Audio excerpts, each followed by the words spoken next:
Aboni Kalindo kummawaku atulutsa audio imene amanena kuti mdziko muno mwafika anthu ochuluka kwambiri, ambiri mwa iwo ndithu akuoneka kuti mbiri yawo ndi anthu amene amachokera mu dziko lija la Rwanda, ndipo abwera ku Malawi kunoko kuti adzapange commemorate kapena kuti kukumbukira zimene zinachitika ku Rwanda mu chaka cha 1994. Ambiri mwa ife tikudziwa kuti mu chaka 1994 ku Rwanda kunali chichama choti kuti genocide, kumeneko ndithu anthu ambiri anaphedwa pa zifukwa za ndale. Ndiye anthu amenewa amene ndi ma refugee amene amakhala mayiko akunja, ndipo anthu abwera amenewa abwera pamodzi kuno ku Malawi kuti adzapange kukumbukira tsiku limeneli la genocide. Mukunena kwawo kwa Aboni Kalindo akutero. Ndiye iwo anso amati mwa anthu amene wawa mmodzi mwa anthu amene afika kuno Malawi ndi president wa ma refugee amene amakhala mdziko lija la France, ndipo akabwera kuno ku Malawi munthu ameneyi ati afuna adzakhazikitse manifesto yake chifukwa choti munthu ameneyi akukumveka kuti akufuna kuyimira president mu dziko la Rwanda. Ndiye Aboni Kalindo sanatchule kuti munthu ameneyi ndi ndani audio yawo, ndiye koma ife kuno kunasa voice box timafuna kuti tifufuze tokha kuti munthu ameneyi akhoza kukhala ndani. Ndiye tikamvera audio imene ya Aboni Kalindo tikupatsirani kumapeto kwake kuti ngati ife nyasa voice box tikuganiza kuti munthu ameneyi akhoza kukhala ndani amene Aboni Kalindo akunena kuti ndi president wa ma refugees amene amakhala ku France koma panopo akufuna kukayimira nawo president mu dziko lija la Rwanda. Chisankho cha ku Rwanda chichitika mu July chaka chino, kumeneko ndithu kuli ma candidate 4 kuphatikizapo mtsogoleri wa dziko limenelo olemekezeka Paul Kagame. Nditi ikhale imodzi kuti tiwamve kuti Aboni Kalindo akuti bwanji pa nkhani imeneyi lero pa nyasa voice box, ndipo kumapeto kwake tikupatsani zimene ife tapeza kuti munthu ameneyi akhoza kukhala ndani amene Aboni Kalindo sanamutchule m'audio yawo. Tiye tikhale limodzi pano pa nyasa voice box. Dziko la Malawi ndi dziko loopa Mulungu, ndipo ukamamvesera mkatimo zimamveka kuti anthu ake ndi ansangala. Koma lero pa 24 May 2024 ndinafuna ine m'malo mwa anthu onse osauka, ine popeza ndine president wawo, ndipereke chenjezo ku mtsogoleri wa dziko lino ndi anthu ena andale ndi anthu enanso osusuka, kunena kuti izi tikupanga izi zomalola anthu amene ali ma terrorists, anthu amene ndi okupha, ndi masipaye, kuti azibwera m'Malawi muno ndikumachitiramo ma activities yawo. Siku lina muzanong'oneza bondo chifukwa muzaphesa anthu osalakwa. Amalawi ngati kuli kumangidwa, ine ndimangidwenso, koma ndilankhule chilungamo chifukwa anthu ambiri simukuziwa zimene zikuchitika muno m'Malawi. Muno m'Malawi kuchokera lachiwiri, lachitatu, lachinayi ku Kamuzu International Airport komanso madera ena ngati kuzera ku Zambia kwakhala kukubwera alendo ochokera mayiko osiyanasiyana ngati ku America, ku Canada, ku Holland, Britain, Mozambique, Zambia, ku France. Tikunena pano ngakhale president wa ma refugees ochokera ku France wabwera. Anthu osewa ndi ochokera ku Rwanda ndi ku Burundi. Anthu amene wawa mitundu yawo titayifufuza pa airport tapeza kuti ambiriwa ndi Matutsi. Matutsi ndi aja anachokera ku Rwanda nthawi imeneyo kunachitika genocide ya 1994, ndipo akuti leroli akuzakumbukira 30 years yakuphedwa kwa anthu amenewa, kapena 30 years chichitikire ni genocide imene inachitika kumatchedwa ku Rwanda ya 1994. Ndiye funso ndikumafunsa kuti monga mmene zimachitikira kunoko timakumbukira pa 3rd March amalitiri ku Nkhata Bay, kodi ndizoona kunena kuti dziko la Malawi likalole anthu amene nkhondo yawo sinachitikire kuno ku Malawi, inachitikira ku Rwanda, ndiye mukalole anthu amene anaphana uko, amene akuyenera kuti akachite celebrate kapena commemorate kwawo ku Rwandako, akabwere kuno ndikumakazachita commemorate anthu amene anaphedwa pa genocide? Does it make sense? Kodi inu munayamba mwamvapo kunena kuti anthu a ku Rwanda apita ku Zambia, apita ku Mozambique, apita ku America kukakumbukira anthu awo amene anaphedwa? Ndi chifukwa chani anthu amene wawa asankha dziko la Malawi kunena kuti abwere kunoko adzachite commemorate genocide ya 1994 imene iwowo ife tikudziwa kunena kuti Matusi anaphana ndi Matusi anzawo, ndipo anawukira gulu la Mahutu limene anayambanso kulipha ndi kuwanamizira, ndipo Mahutu aja anabwera kuzathawira kuno ku Malawi enawo. Ndiye lero inuyo Amalawi simunayambe mwanyamukapo kupita kwawo ku Rwanda, simunapitepo ku Zimbabwe, simunapiteko ku South Africa, simunapitepo ku Zambia kukachita celebrate kapena kukakumbukira amalitiri, koma iwowo abwera kunoko ati azakumbukire ati anthu awo amene anaphedwa ku Golden Peacock. Ndipo kwabwera anthu ochuluka kwambiri kuphatikizapo president wa marefugees amene amakhala ku France. Titazukuta mkatimo tapezamo zinthu zonyasa kwambiri, ndipo Amalawi mukuyenera kuti mudziziwe zimenezi, kunena kuti anthu amene wawa akutola ziko lino la Malawi kuti azipangirako zawo, chifukwa chonena kuti ziko iliri achakwera ndi abale awo nduna ya zachitetezo anagulisa ziko ili 250 biliyoni kuchokera ku Rwanda kuti azipangira zinthu zawo zonyasa. Malawi ndi headquarters ya masipai a ku Rwanda, ndipo chimene akubwerera kuno akufuna kuti pang'ono ndi pang'ono aziyapha anzawo aja ali kunzalekaja. Ndipo Malawi muno mukuchitika zinthu zoopsa kwambiri zimene Amalawi ngati sitisamala ziko lino muzayambika nkhondo. Ena mwa iwo atayamba operation yawo ijayo anathawira kuja kumatchedwa kusangano.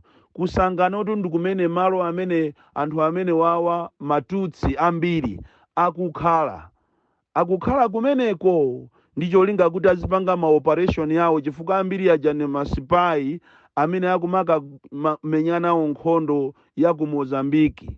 Ndipo maiko ena ochenjera ngati Tanzania samalola zopusa zangati zimenezi. Ndi chifukwa chake muwaone anthu amene wa ambiri wa amazera ku Zambia, chifukwa akamachoka kwawoko amapita ku DRC kumene amakakwera ndege ija ndikubwera mu Zambia. Nanga si Zambia so ndi ziko lophweka lopusa so ngati la Malawi. Motero kuti mukapita ku Devil Street kuli office imene anthu amene wa amatengako ma passport. Kodi refugee angakhale ndi passport amachita kunena kuti ngati kuli ziko lophweka kwambiri mu Africa muno ndiye ndi ziko la Malawi limene mu refugee amakhonza kuchoka ku kampu, chifukwa kumene kuja mitundu yonse iwiri iliko. Kuli makadeti konko ja Mahutu ndiye kuliso konko ja Mahutu achilungamo amene anathawa nkhondo, koma kuli ena Mahutu amene anapanga ubale ndi Matusi amaenda mene angayendere ali ndi mapassport amakhonzaso kupita kwawoko ndikukacheza ndikumabwerako. Wotero kuti Amalawi mudziwe makamaka inu awa osusa boma, zipani zosusa boma musamale kwambiri, chifukwa boma la MCP lili pa ubale ndi RPF, chipani cha Paul Kagame chimene chabweresa anthu muno Malawi ma expert amene akuchita train. Ndipo posachedwa pompano anthu amene wa ayikidwa every district ndi cholinga kuti abere zisankho zimene zikubwerazi. Ndi chifukwa chaketu akumalowa muno wirenire ndi kumapanga zinthu zawo mosaopa. Ndipo ngati kuli spy center iziko limene likulolera zopusa kuti anthu azipangamo ndi ziko la Malawi. Devil Street kujako kuli anthu oopsa. Ndipo uyuyu president wawo wa marefugees amene wabwera kuchokera ku Rwanda amene iyi tamufufuza sokale ngati ife ya Malawi First tapeza kuti amene iyi Saturdayso kupatula lero mawa ali ndi function ina kumalo amene sakuachita disclose kumene kwa akukapanga launch manifesto yache, chifukwa iye akufuna akayimirire nawo zisankho zimene zili ku Rwanda. Komano tikunena panopa watumiza mabasi, watumiza magalimoto a kampeni amene amachoka kuzaleka dzulo anthu enawo agona mtaunimu ndi cholinga kuti akapange kampeni akachite launch manifesto yache. Kodi nkhani ngati zimenezi akamvapo Kagameyo atati amve, kodi akhala pa ubale wabwino ndi Malawi? Izi timukuyambazi ndi nkhani zopusa kwambiri zimene zizabwerese mavuto muno Malawi. Vuto la kupempha munthu wake umakhala chisiru. 250 biliyoni munaja ijayo ndi imene ikukusausisanitu kuti muzingolandira china chilichonse kumangovomera china chilichonse. Timanena ife kunena kuti tasiyani kuba, tasiyani corruption. Nkhani izi zikuchitika zonsezi izi zimene muti muzaphese nawo anthu osalakwa ambiri mwa ife kuno ku Malawi ndi anthu osauka amene sitingathawire kwina kulikonse. Bola tinu anzathu mmene mwalowa mboma kuchokera 2021 ijayo mwaba ndalama zochuluka, muzapeza mpata othawa. Ndalama zanu zina zili kunja munakazisiya mabanki akunja, koma mumuganizire munthu wakuchitipa, wakunsanje, wakuthyolo, wamulilongerulo, amene wamudeza, amene alibe china chilichonse angathawire kutiko. So kairo tili ndi mayiko amene ozungulirana nawo ngati ku Mozambiki ankhanza. Timaziwa ife kuti nkhondo kubwera muno Malawi, Amalawi azazunzika kwambiri. Koma ino asogoleri athu mulibe mtima oyang'ana zonsezi kuziona kuti kodi zimene zikuchitika zipamawa zingazabale chani. Lero mwapanga ubale ndi RPF, chipani cha Kagame, ma expert oziwa kubera zisankho ali Malawi momuno. Adi inetu yanga ndi issue based, ndipo imakhala evidence based iso. Sitimango nena atu zinthuzi opanda evidence. Evidence ilipo yonena kuti president wa marefugees ali Malawi muno wasika ndege zulo, ndipo akupanga kampeni, akasiriza mwambo wa lero apangaso kampeni yofuna kuti akayimirire nawo president wa ziko la kwawo. Koma amene yamakhala ku France paja marefugees ambiri amakhala anthu amene anathawa nkhondo amakhala mayiko ambiri osiyana-siyana, ena ku Holland, ku Canada, ku America, anapasa status ya mayiko amene wowo. Ena aifeyo amene ena mwa iwowo akukhala pa Zimbabwe, amene ku Mozambique, koma malo awo amene akuchita operate ndi kuja kumachedwa ku Devil Street, kumene amakhonzaso kukatenga passport ya ziko lawolo amapasidwa kumeneko. Even wina ndi minister laso wa chipani cha amene uyuyu vice president ndi minister anamusanga kukhala shadow minister amene akuchitira operate kunoko ku Malawi. Ndizomvesa chisoni kwambiri kunena kuti ziko lathu asogoleri mwalisandusa kukhala la chibwana, chifukwa you were supposed first of all to protect anthu anu. Cholinga tichokhalira usogoleri kapena kusankhidwa kukhala president umayenera kuti ukhale pa nambala 1 iweyo kuteteza anthu ako. Koma inu chimene mukuziwa ndi kuba. Ndipo tikuyembekezera mwachidwi bwana pajatu za inu zimayenda zokhululukirana. Taina akeso anthu anabapo matrekita munakhululukirana. Pano panso kwabedwa ndalama za nkhani zimene zikuchita linki MDF ndi apaso mwakhululukirana.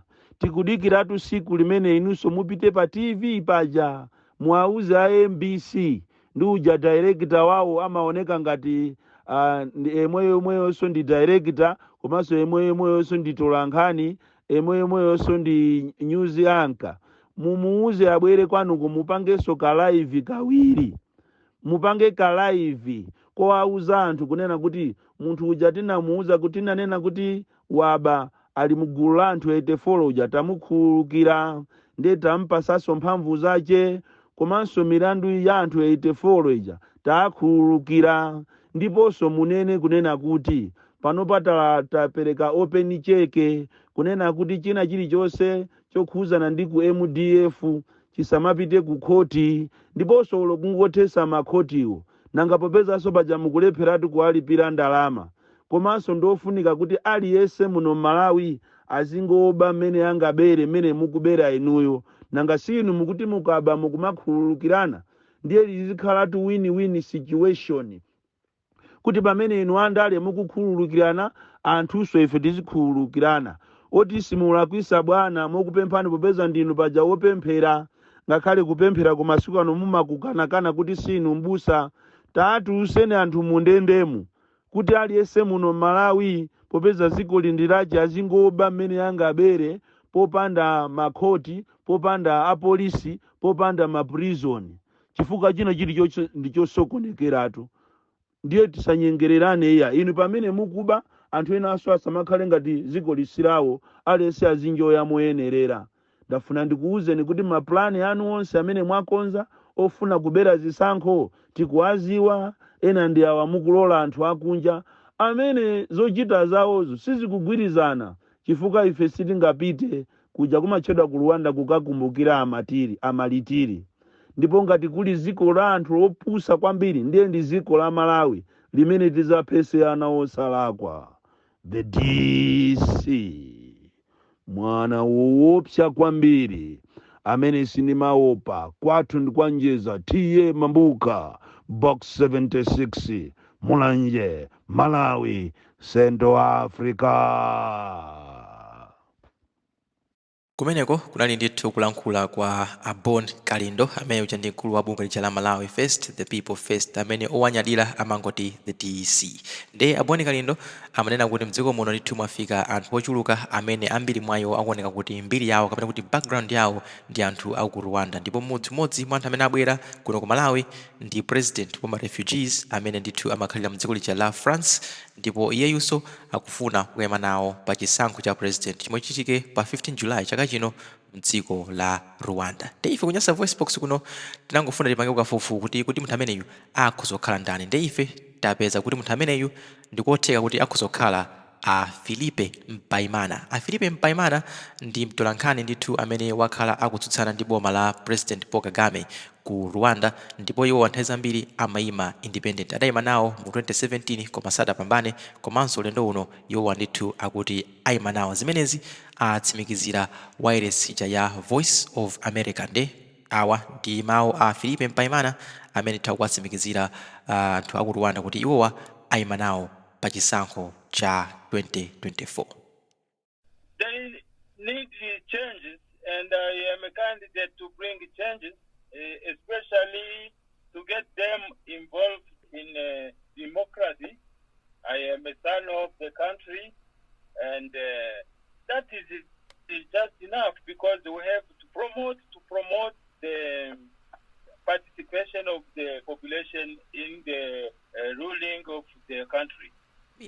Ndikumafudabwa kuti anyasa voice box ndi chifukwa chani muganza kuti a Philippe Mpaimana ndi munthu amene Abon Kalindo akumukamba.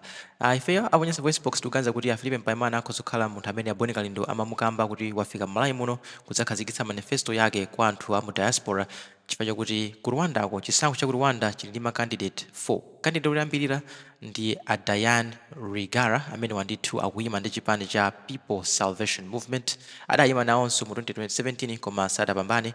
Wachiwiri ndi mwini dziko olemekezeka president wa dziko limenelo Paul Kagame ndi chipani chawo cha Rwandan Patriotic Front RPF. Ndipo wachitatu ndi a Frank Ebenezer amene wandithu akuyimira chipani chawo cha Green Party komanso munthu omaliza ndi a Philippe Mpaimana amene wandithu ayima pawokha kapena kuti independent. Nde mwa anthu onsewa munthu mmodzi yekha samakhala ku Rwanda da Philippe Mpaimana okha amene ndithu sakhala mu dziko la Rwanda. A Philippe Mpaimana kwa zaka zingapo kuchokera 1994 akhala akukhala ndithu mu dziko lija la France komanso ku Belgium. Nde Abon Kalindo paja ananena kuti munthu ameneyu amakhala ku France ndipo ndi mkulu wa ma refugees ndipo akufuna kupikisana nawo pa mpando wa president. Chifukwa ife kuna kuti munthu ameneyu akhozokhala ndithu a Philippe Mpaimana chifukwa anthu atatu ena onsewa amakhalira ku Rwanda kuphatikizapo President Paul Kagame. Ndiye Amalawi mutuze in comment section below kuti kodi inu maganizo anu